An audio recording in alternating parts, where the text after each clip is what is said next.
Unsolved Mysteries Rewind is a commercial-free podcast that focuses on cases featured on the television show Unsolved Mysteries with Robert Stack. Each episode features a single case and, if possible, updates and an expansion on the original story. Listener discretion is advised for listeners who are sensitive to true crime details. Tonight, we have been confronted with an entire catalog of unexplained and unsolved events. Tune in next time as Unsolved Mysteries Rewind discusses another collection of unsolved mysteries. Until then, we can only look and wonder.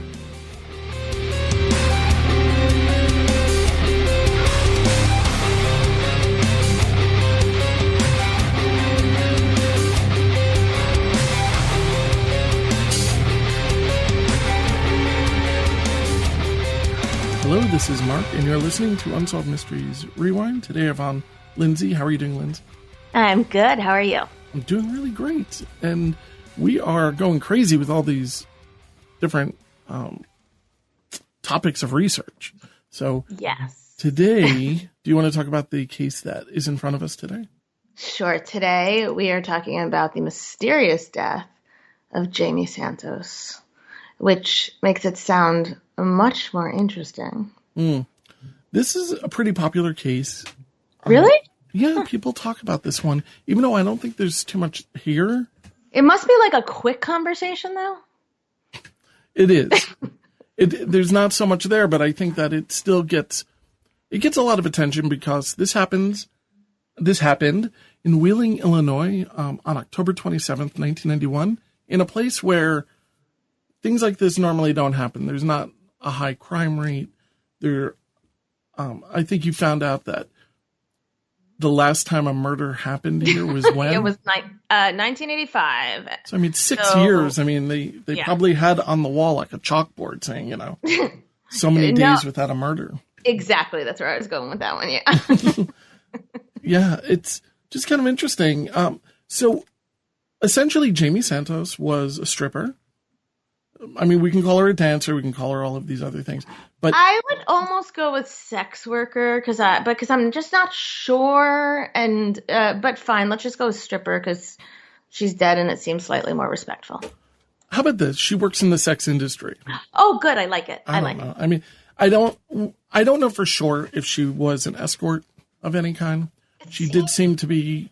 Yeah. She seemed to go to these parties with a hired helping hand. Mm-hmm. To kind of make sure everything kind of goes well. And essentially, on October 27th, Jamie Santos had done 3 party appearances as normal. And her driver later told police that everything seemed absolutely fine. She'd gone out that night, but later she came home, she felt sick, and she canceled her other appointments for the following day. She rented a video or videos and stayed in.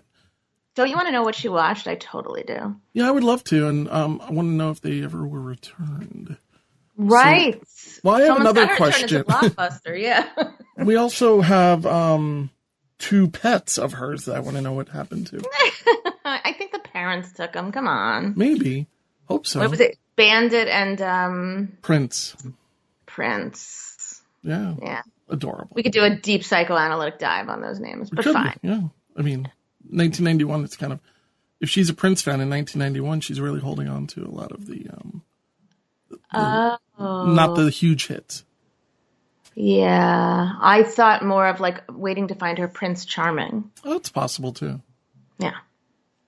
But she was described as being close to her family and often cooked dinner for her parents who didn't live very far away. And she also had a sister named Lori who she described as her best friend. She also I'm sorry. No, I was going to say, I'm always jealous of people who are like, my brother or my sister is my best friend. It's like, it's not my life. It's not the way it's supposed to be. And also, like, I also don't like when people say their mom is their best friend. Oh, it's nauseating. It's icky. But where I was going was she was a sex industry worker who made her own Christmas ornaments.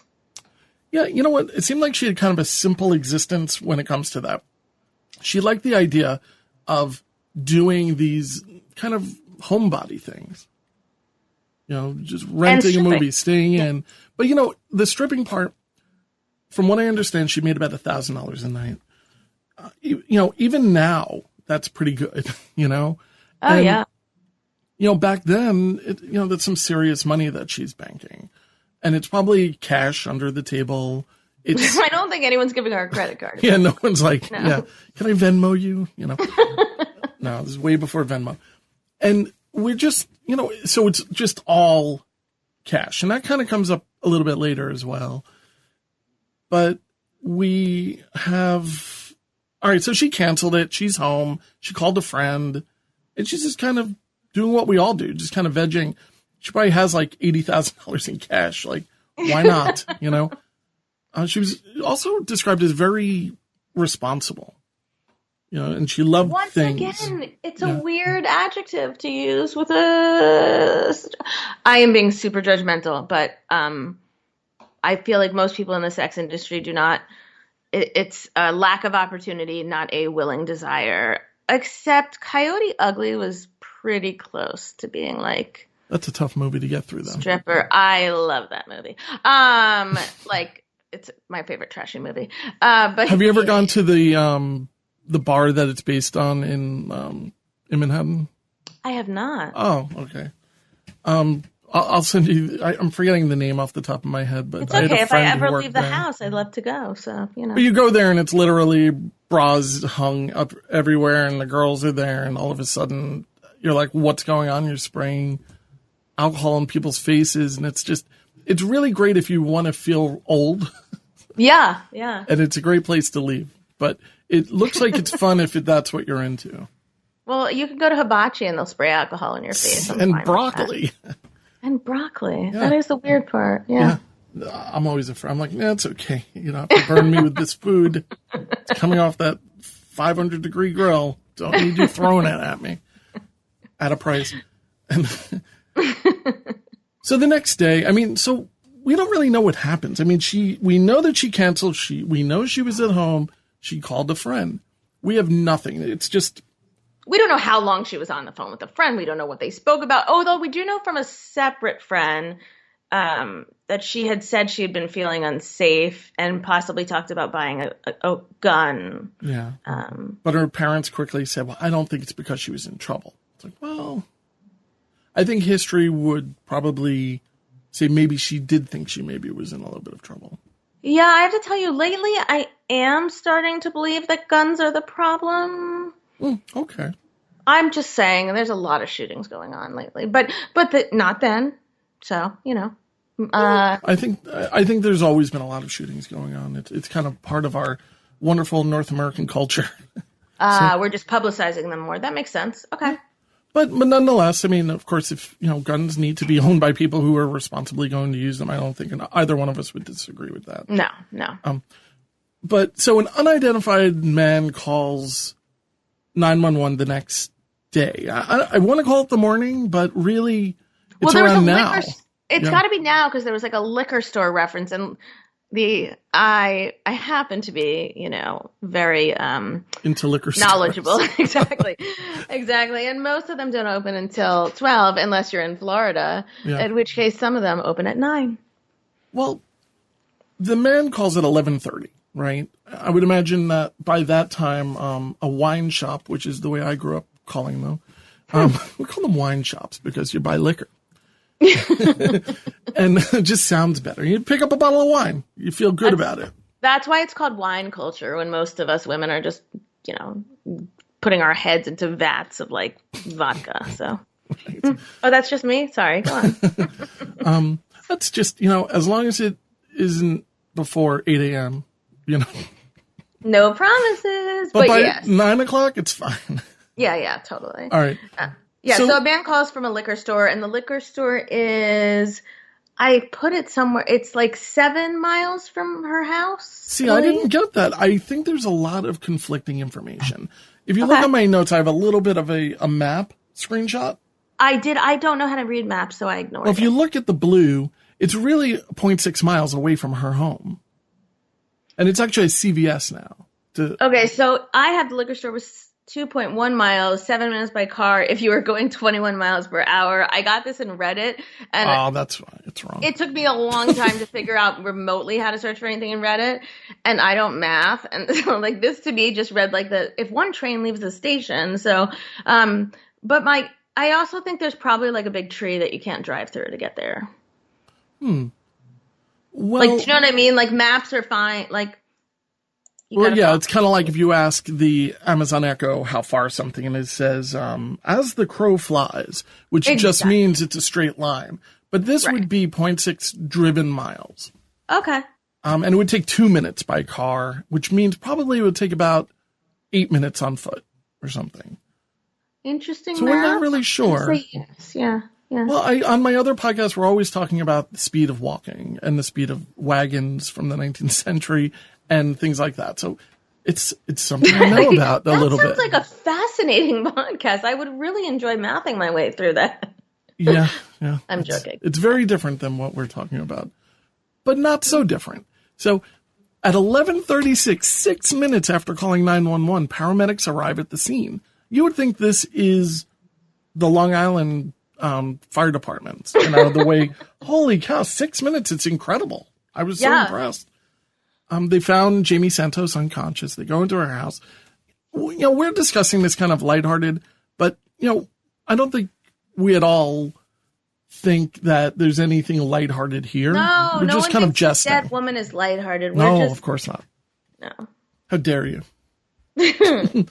So they rush her to Holy Family Hospital in Des Plaines. I don't know how to pronounce this. Des Plaines. I don't know. That's all right. Tattoo. That's that Fantasy Island thing. Yeah. But I missed this the first time because I assumed she was dead on sight based on the fact that 6 to 12 minutes before the caller was saying she's turning blue. Yeah. Right. So once someone starts to turn blue, I feel like that's a bad sign. Well, I'd like to play the call if you don't mind. Oh, yes, please. Here we go. 911, Max. Yeah. Can an ambulance or police or someone to 1765 Stonehenge Court in Wheeling immediately? There's one young woman there who's not breathing. She's turning blue. All right, hold on just a minute, all right? Because this is Buffalo Grove. Just a minute. Hold on just a minute, okay? I'm going to try and transfer you. Hold on a second. Hello? 65. All right, hold on just a minute. No. There's no time. Wheeling Police, Kelly. Yeah, get someone to 1765 Stonehenge Court in Wheeling. Immediately, there's a young woman there who's not breathing. She's turning blue. 1765 Stonehenge? Stonehenge. Hedge like a bush. Okay, in Wheeling? Yeah. What phone are we calling from? Well, I don't know. It's public phone. All right, Wheeling, can you hear me? This is Buffalo Grove 911. Yeah, I can barely hear you. All right, he's calling from an address in Buffalo Grove. Yeah. All right, when were you at that house, sir? 5. Sir? And he hangs up. Yeah, that's like the dumbest question to ask, to be honest. But which question? They asked a few. When were you at that house, sir? I think that these are questions to keep him on the line. I think these are questions to kind of try to find out who he is and any information about it, especially when you're talking about somebody turning blue. I would agree with you, except as you know, I'm obsessed with true crimes, and like usually, it's largely inept 911, emergency responders, like asking, I don't know, like not asking enough or I don't know. No, I know where you're coming from. I listened to a podcast that the 911 something or another. I don't want to totally promote them, but we. It's an interesting listen because they play a lot of 911 calls, and sometimes you get a 911 caller who, it's like, what is their agenda here? Are you trying to get the actual story? Like, the person keeps talking over them. It's worse than me. Right. Or like they'll be like being like, calm down, sir. Actually, we don't say that. We say, calm down, ma'am. And like, then you're like, there's a dead body here. So that's not my pronoun. Yeah, that's my pronoun. Like, I go by dragon. Thank you very much. Exactly. And it's like, all right, well, there's a dead guy here. A guy? No. Actually, that would be an amazing never to be published Saturday Night Live skit where like they get caught up in the pronouns rather than is Saturday Night Live still on the air? Do people still watch that? I do. I watch it. I watch. So here's the deal with Saturday Night Live. You should only watch until Weekend Update and then shut it off. Oh, I don't know. I'm not so into sketch comedy anymore. Meh. It became so angry. I don't know. Well, I'm not talking about a political thing either. It just seems so angry. They're less angry now that Trump's out of office. Interestingly, well, coincidentally, But right, so of this call, a lot has been made and nothing has been made. Some people think he's old.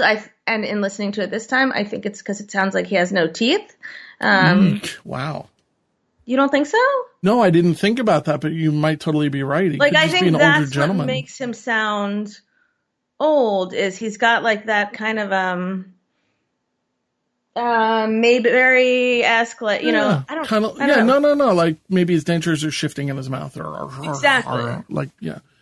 Right. I know what you're saying. It's kind of interesting. I didn't really think about that, but more about this whole thing. So they came and I don't know, maybe you know this. Can an EMT, like if she seems dead, right? Like she's not responding to anything, they can't determine death at that point. What is it called when a doctor says time of death? Time of death. Can they actually do that? So yes, they can. I happen to know this because from the George Floyd trial that was just on, because I paid some attention to that. But also on a personal note, but they can declare death. They could actually the EMT guys can, or women can say, all right, we're going to stop trying to revive them. Yeah. Okay. I mean, I think so. I mean, I put it like this: if you're in charge of bringing someone back to life, you should also be in charge of declaring them dead. I mean, it's sort of critical. But this is where I was going. Like, the paramedics rushed her to the hospital, but it was too late. So when my mother-in-law passed away. Okay, so when the sirens are on, it's like an emergency. Mm-hmm. But my father-in-law, who is a volunteer fireman and was following behind them, like the decision was made inside the ambulance to keep the sirens going because otherwise my father-in-law was going to know immediately that she was dead. Yeah, I mean, that's interesting. I thought it was, I mean, it's terribly morbid, and because we live in a small town, I was under the impression that unless there's a DNR that can actually be read by somebody, you're supposed to assume that this person wants to live, and you're supposed to do everything in your power to keep this person alive from the point of view of an EMT. I agree, but I also think like if someone's dead, I mean, so do you mean to tell me if someone gets their head blown off? I mean, if you're decapitated, right? I mean, clearly there's nothing you can do.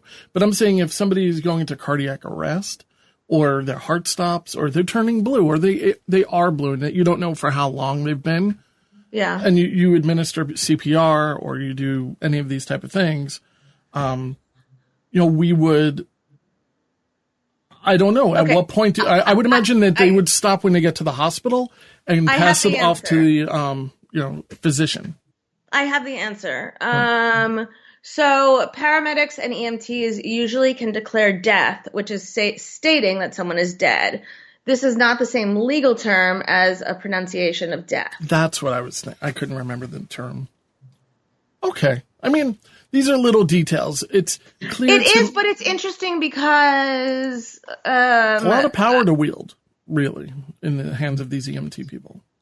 I mean, no pulse, no breath. I don't know. There's got to be something they say. But last week we had a scout meeting, and both of our sons were administering CPR. I know, and I watched your son paying attention, and he was answering and asking questions. Yeah, apparently he made a funny joke. He said, "Mom." Oh my God! Well, I was going to ask you about this. I was just like, I don't know, maybe. Mom, there's a little mini yoga mat. Were we talking about two different jokes, or was that the one? Well, he said that he got 3 concussions by running into a wall. Yeah. He doesn't remember to put his arms out. So that's true? Yeah. When my son falls, he doesn't know to stick his arms out in front of him. All right. I don't mean to laugh. It's just the way he said it was extreme. Like if I had it on video, you'd be cracking up right now. No, I actually thought it was funny when he declared like a sling that it was like this cushiony thing, and he said, "Oh, look, it's a mini yoga mat because of my, yoga teacher training and stuff." Like they're all there. We've got 4 of them all over the house. So, but he was asking questions and answering them. So that's amazing. Even with the concussion. Did you bribe him with anything to get him to participate in this? No, I mean, well, the guy who's doing it is really very interesting, and Gotcha. I always think of The Office. Yes. It's funny you say that because he actually did the whole thing. He's like, does anybody know the song? And it's like, all right, I'm just not going to say anything because nobody would get it. No one in this, entire room would understand what I'm saying. Anyway, so they pronounce her dead. They rush him there. She's dead. Yeah. Her mother Dottie said that there's a little bit of a backstory about Jamie, that she enjoyed being in charge and calling the shots. She wasn't really a 9-to-5 type person. She lived alone in her apartment. She was single, and while she worked, her name was Sasha. Oh, I missed that. Okay. Yeah, she wanted to do something else. She wanted to get out of this lifestyle. But of course, making, if she's working, even half the year, $150,000 cash a year is really not so bad. No, especially in 1991. And sometimes she would do 4 to 5 parties a night. So I'm not really sure what the going price is for somebody in the sex industry. It looks like $150, I think. Yeah, $150, $200, maybe with tips. I'm not sure. But, all right, so she did also had 2 cats, like we said, Prince and Bandit. And where should we go next with this? Because I feel like you're really into the cats, and I'm just wondering where this is going. So what I thought was interesting. I feel bad about that kind of stuff because I wonder about this stuff. Do they go to shelters or? Her sister was her best friend. Her sister took the damn cats. And those cats were there while everything was going on. I think about these things. Yeah, the cats were probably traumatized. That's true. That's very true. So basically, they can't, they actually in 2011, they again tried to ID the voice, and they failed. My initial thought process, because there's no DNA, there's no sign of sexual assault. There's like, well, you know what? Let me just read this one thing. Sure. So the paramedics found Jamie's front door closed but not unlocked. She had been discovered lying on the bedroom floor in a knee-length nightshirt, like these like big T-shirt things. Yes. There had been no signs of forced entry. She'd been smothered by a pillow, which it was very clear, but somebody had smothered her and then put it under her head. No drugs were found in her house. No drugs were found in her system. No defensive wounds. No sexual assault. And there doesn't seem to be anything missing from the house. There was a mention that she kept a lot of cash on her. And there was a mention of an envelope missing, but I could not find any genuine reference to this.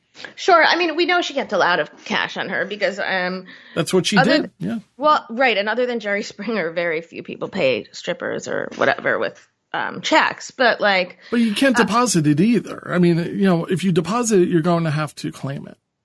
Right. That's a good point. I didn't even think of the tax issue, but it's valid. But so, the pillow, smothered with a pillow and then putting her head under the pillow. I did have a thought, maybe it's a woman because I can't get my son to put his shoes in the closet. You mean to tell me he's going to kill someone and then have the afterthought to put a pillow under her head? No. Oh, that's interesting. Do you think, it's hard to say, but yeah, it kind of seems that it's very possible she could have had a friend, could have been a friend, a female friend come over. Yep. Steal the money. We don't know.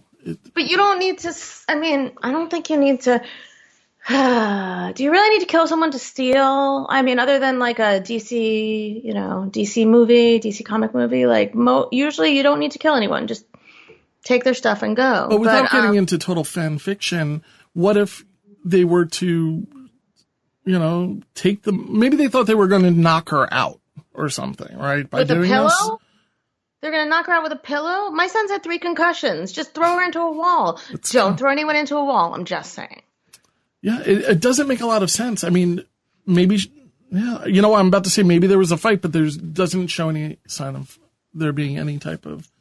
Well, there were mild cuts or bruises on her face or mouth, but nothing notable. Which would be kind of normal if you're being choked, because you're pushing, just the resistance against the pillow. You could probably, with your teeth and everything, cause this bruising. I don't know. I haven't been choked before. Oh, I'll talk to your husband about that. But there were fingerprints found, but no hits. And there are very few suspects, and they lead pretty much nowhere. Video footage of a man near the payphone near the liquor store was cleared. Yep. I'm surprised that they had video footage. I am too, but it was probably so crappy. But I did read an article in the Chicago Tribune that they had 4 suspects, and when I counted the names that we had in our list, it was basically any man who knew her got listed as a suspect. The former driver, and then 3 owners of places that she worked for. Yeah, these are strong people. These are men who have a lot more access to her than maybe other men. Yeah, she trusts them?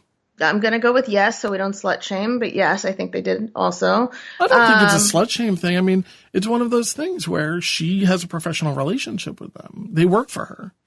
She works for them. I don't know if she works for the drivers. True. Okay, so she hires the drivers.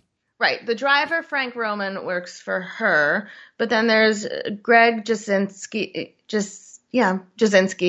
who owned Top Hat Entertainment, and he said something that's kind of snarky. We used to call her the princess. That's sort of snarky. Interestingly, Greg appears to have changed his name.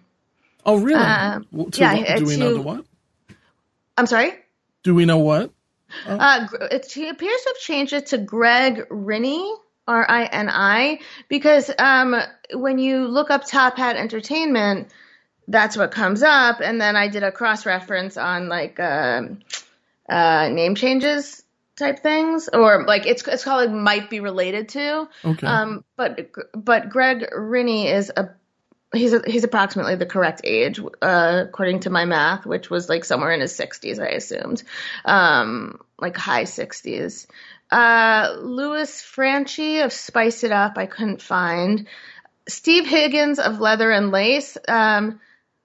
There's a small possibility that he went and joined the cast of Saturday Night Live briefly. Also possible is there's another Steve Higgins. So who knows? Yeah. But there was a Chicago connection there. But so my guess is these 4 men were the suspects, the 4 suspects that the police mentioned. Yeah, I mean, I would imagine that the people who own these places don't really have as much of a motive, because these people are probably making a lot more money than she would be. But the drivers are working people. These are people who are getting paid by. They're like the bus boys almost. They're the muscle and the bus boys. If there's a problem, they stop the problem. So, I mean, I would say that Frank Roman, who seems like a lovely man, I just don't want him to come after me. Because he killed her? Yeah, no. Yeah, because all these guys are probably 6'4" and can. Right, but they all had something to lose by killing her. But there's a very wise man who has a podcast on what's the topic? Oh, yes, Unsolved Mysteries. And I've heard him say a ridiculous amount of time, the most dangerous time for a woman is when they're trying to break up with somebody. So, but what relationship? I mean, but no, what you actually say is when you're trying to get away from someone. Right. So you think it was a firing issue, maybe? It could have been. Maybe she wanted to change jobs and have a more normal life. I mean, it appears like she was fighting 2 different existences, loving the money, loving calling the shots, being able to afford possessions of her own and then also gift things to other people while also, best friends with her sister and making Christmas ornaments. Now, you pointed out that, just kind of wondering, if Jamie has a history of sexual abuse. I do wonder that. So, a couple of things. The calling the shots thing. Mm-hmm. Having control, sure. Yep. Embracing sexuality from the point of power. It's not, sorry for my ums, but, I think I to try to make it seem less awful what I'm saying. Those are my tells. Yeah, it's true. I think that it is common for women to, not all women, but there are a large amount of women who suffer sexual abuse that then become either promiscuous or, involved in the sex industry because it's a way of taking back the power that was taken from them. And there's a trend there, right? Yeah, I mean, absolutely. Yeah. I mean, I would call it a statistical significance rather than a trend, but you can say trend, but yes, but I definitely think, and also the way she was described by some people, I definitely wondered, especially she liked a job where she could call the shots. That seemed, it just made my shrink ears perk up. Now, what if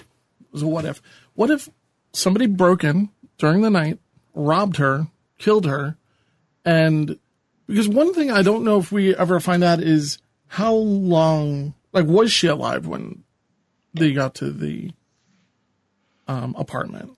Well, again, this thing with the paramedics rushing made me do a Scooby-Doo double take and be like, wait, how could she be turning blue?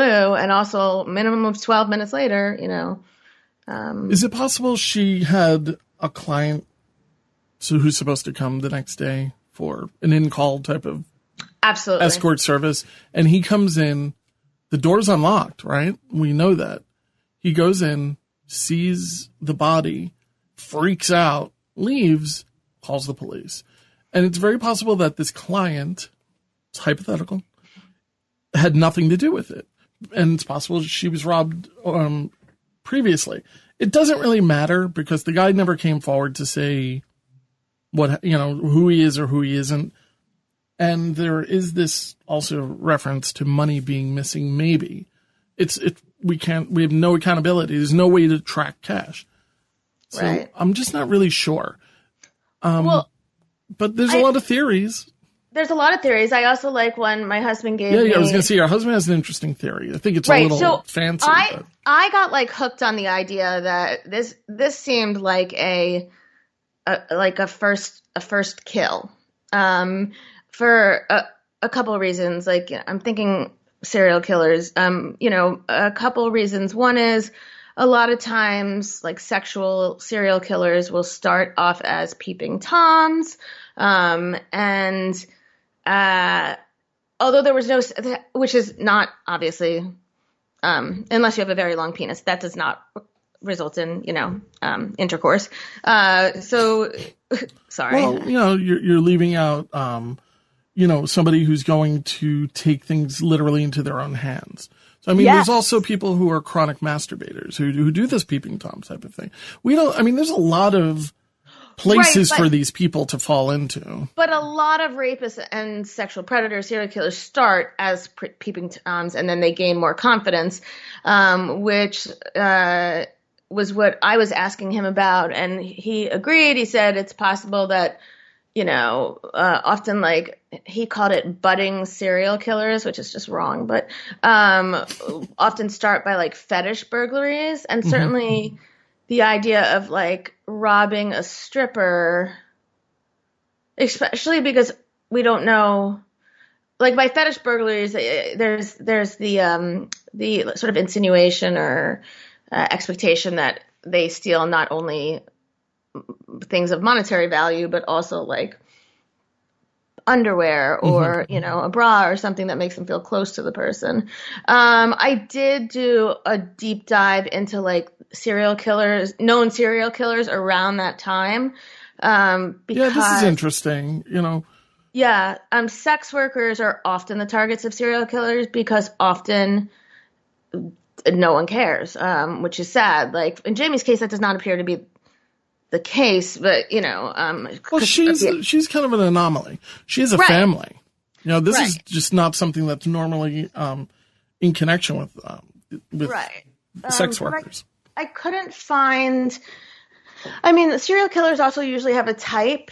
Like the Chicago Strangler was active around 2001 to 2021. It could be possible, like, in 1991, 92 would have been like a first thing. But the Chicago Strangler had a preference for African-American sex workers, so that didn't work. I looked into serial killer Andre Crawford, and that didn't quite seem to fit. Like, I was really trying to look at it from an angle of, was it the introduction of serial killer? And I still think it could have been. Listen, it could also be that Jamie had a girlfriend and not a boyfriend, and that's why there was no evidence of sexual molestation, and Jamie was trying to get out of the business, and either the girlfriend killed her or one of the men showed up, and it's up in the air because the bottom line is this: somebody killed her.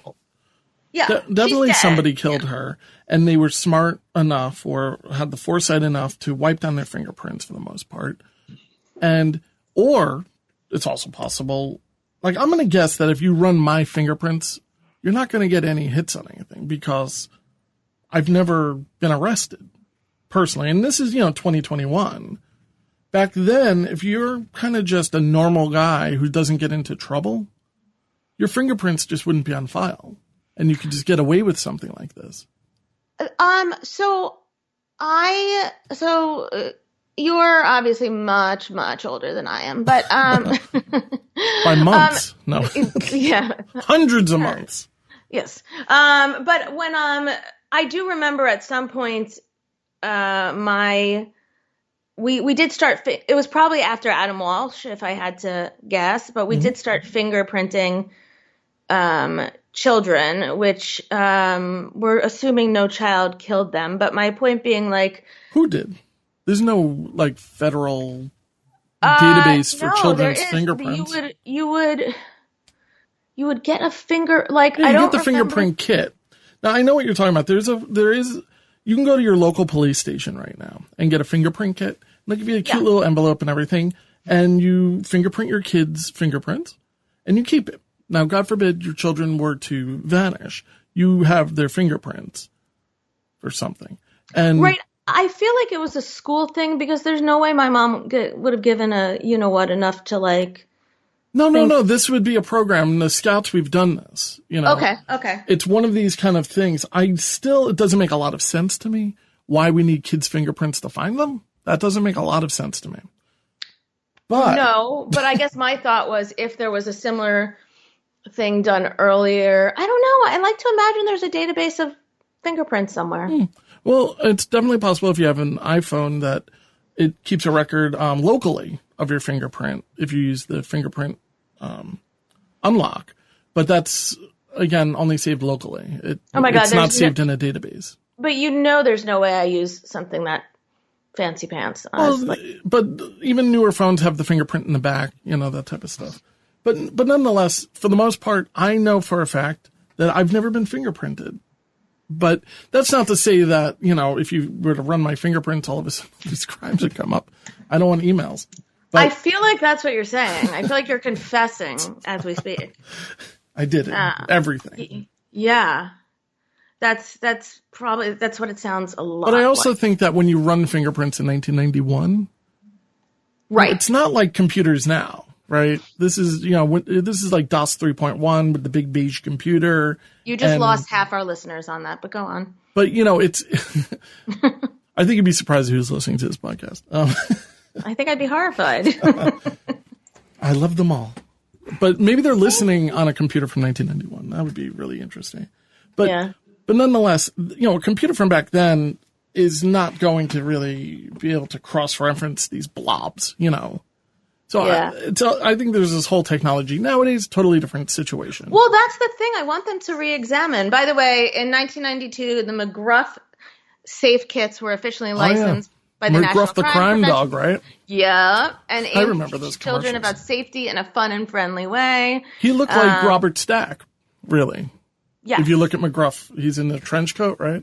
He does look a lot like him. And this is like an image from my childhood that I'd forgotten existed. But McGruff, the crime dog. Well, I have a memory for all useless things. Yes. Well, that's why we're a perfect match, because I also randomly remember stuff. I'm like, I know there was a time when people were fingerprinting people. All right, here's the McGruff commercial, just for those who might even just want to hear it. You have one? That's Jenny, but that's not Jenny's dad. If she gets into that car, that may be the last time you'll see Jenny. I'm McGruff, the crime dog. See those kids? Every day in this country, 60 kids disappear. Some run away, but a lot are kidnapped by strangers, or even by people they know. So write to McGruff. So you gotta write to McGruff. That was literally, I had such like a visceral flashback in time, like when you I don't know, like the smell of popcorn, stale popcorn reminds you of like movie theaters. Like I had such you had like a memory trigger, a memory trigger, yes. And so that was very fantastic. So let's finish up what our things are. Yeah, I think that it's possible that a client came in and found her dead body. I also think it's possible that that man was not a client. That man didn't even have proper dentures. Yeah. I don't know. I don't know who the guy is. But what I do think is that whoever did it definitely had to have some motive that we just don't know about. And I know there were some theories about some type of autoerotic asphyxiation gone wrong. I don't think so. That's not really how you play the game, from what I understand. I would not know, but, I think I don't think pillows are really a big part of the game. Right. I guess it could be, but yeah. There was also the jealous sugar daddy theory. Mm-hmm. But these are Reddit thoughts, like they're silly. But that's why I like them. Like my favorite one is, as I so eloquently put it, maybe some poor schlub tried to rob her and picked the worst possible time. Like I guess it's possible, right? I mean, think about it. It could have just been, hey, I know this stripper lives there. Yeah, I know she has cash. She's home for the first time ever. Yeah, I'm gonna rob her. But that would be the worst time to rob her, when she's home. But yeah, I mean, we don't know. It's really a sad story, and someone could have just wanted to get the cats, Prince and Bandit. So well, we never hear about who gets them. Maybe maybe that was the whole story. Yeah, but I hope those cats are still alive here 30 years ago. They're not. 30 years later. No, I don't like to think about things like that. Like my dogs. They're going to live forever. So dead bodies are cool, but a 30-year-old cat dying is not? Correct. That's right. Okay. So, no, this is a tragic thing, and we don't know.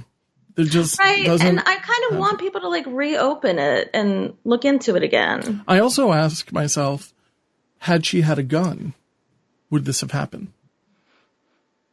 Would she have had 5 seconds to run and grab a gun and shoot the person who tried to kill her? I don't know. Maybe not. Maybe he would have taken the gun and shot her, or she would have shot her. But because the week before she looked into a gun, or she was talking about it. So at the very least, she probably would not have been able to learn how to use it in time, and might have shot herself. Absolutely. Yeah. Or, you know what? It's just one of those type of things. A gun used properly can very often save a life. So can a cell phone. So, I'm not saying it's the only solution, but I'm saying that if you're in a line of business or a line of work where you're getting this kind of negative attention, I mean, even though you're getting a lot of positive attention, you're also getting some negative attention. Maybe it's a good idea to have that type of personal security. So we want to make it mandatory to equip sex workers with guns. Yes, that's what I'm saying. Fine. No, I think anybody who is dealing with cash and lives alone, maybe they have to take that into consideration. I think she was looking into that. I do too. I think that whole thing about her liking to call the shots, though, I don't know if she would have seen actually getting a gun as a sign of weakness or as another sign of her calling the shots. Well, I don't think we're ever going to learn what happens. So, Lindsay, I want to thank you so much for doing this episode. I really appreciate it. I thank you, and thank you for the McGruff. That was fantastic. Tonight we have been confronted with an entire catalog of unexplained and unsolved events. Tune in next time as Unsolved Mysteries Rewind discusses another collection of unsolved mysteries. Until then, we can only look and wonder.